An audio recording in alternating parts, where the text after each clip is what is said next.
Good evening, Macau and around the world. Welcome to the Global Tourism Economy Forum. My name is Wong Chun, the editorial advisor of China Daily Asia Leadership Roundtable. Our guest is Mr. Tony Fernandes, the CEO of AirAsia Group, who needs no introduction. Welcome on board, sir, Tony. Okay, Tony. Hey, good to see you. Good to see you, man. Tony, 2020 has been a turbulent year, but thank God it's coming to an end. And as they say that the end is near, there has been great positive news about vaccine being available soon in the coming months. Tony, now that the good news is here, what would the outlook be for 2021 as we gear ourselves to get out of this turbulence? Yeah, I think it's much more than turbulence. I would have taken turbulence any. 2020 has been the worst year, I think, for the travel industry in probably the last 2 centuries.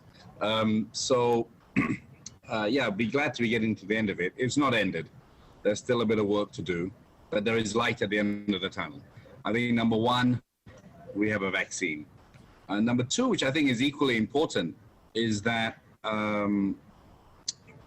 we're getting new testing methods. Testing, I think, is probably more important in the short term than vaccines, because vaccines will take a long time to be distributed out to the population and make an impact. But if you can test someone, breathe into something, and 30 seconds later, you know whether you have COVID or not, that's going to change dramatically for the travel and tourism industry. And finally, Donald Trump recovered, so there are medicines out there that can make you better, therapeutics, and obviously the antibody treatment is good. So those three things are going well.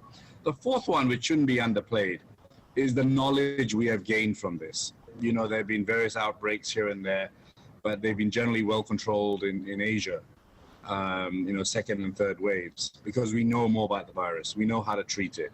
We are much more into public health. We all wear masks, we wash our hands, we generally social distance, So I think these four things mean that, the beginning of the end is starting. There's still going to be turbulence, but get rid of 2020. The faster, the better. I'm so preoccupied with vaccines and stuff. So that sets the condition for the outlook. We begin to get confident again. I think number one, people are not scared to travel. It's been very clear that air travel, etc., is not conducive to carrying coronavirus or passing on coronavirus. I think we've seen in the domestic markets, China, Thailand, Malaysia, that business is very strong, demand is very strong. And so we believe that, as borders begin to open, and we think Asia will be in the lead for borders opening, then travel will return to see a pre-COVID level, probably, end of 2021. But I think in the June of next year, we begin to see more international travel. I think domestic travel, by February of next year, you're going to see levels going back to pre-COVID. So domestic will recover first, regional will cover next. And I see the beginning of regional travel starting to recover in June of next year. That's great news. Tony, China would probably be one of the first group to travel, and that they have done very well in coping with the pandemic, and that they have managed to almost wipe out the numbers. Of course, AirAsia has got many routes to China, and I can see that China would be the first number of travelers to come to Malaysia and Indonesia once the boundaries are open. How is AirAsia getting ready for this first group of people who will be leaving China? Yeah, obviously we know China very well. We're probably the airline that flies the most to China from Southeast Asia, from Thailand, from Indonesia, from Malaysia. And we're excited to start. The good thing about AirAsia is we're not only just taking Chinese tourists, we bring a lot of people to China. So that will help the Chinese tourism industry as well.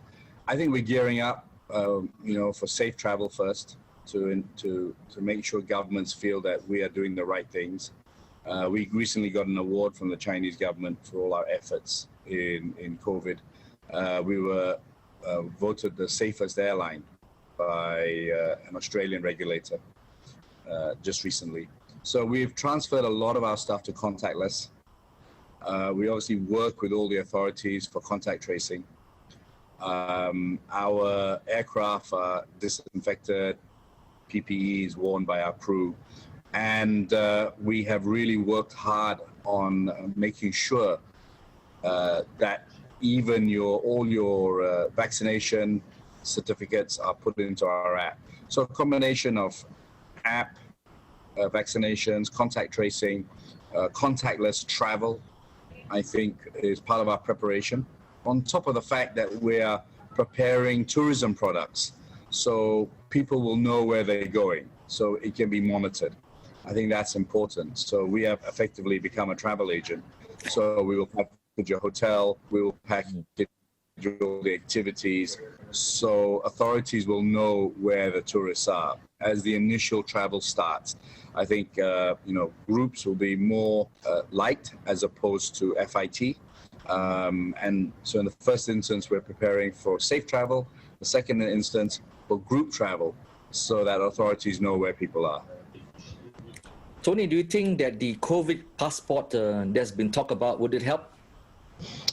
Yeah, I think it would. I mean, if you go back, Chun, you're old like me. We used to have those yellow documents from the World Health Organization, which is effectively a health passport. For malaria, for various, you had to prove you had various vaccinations. I think we don't need an international one. I think airlines such as AirAsia has already built it. It's already in our app.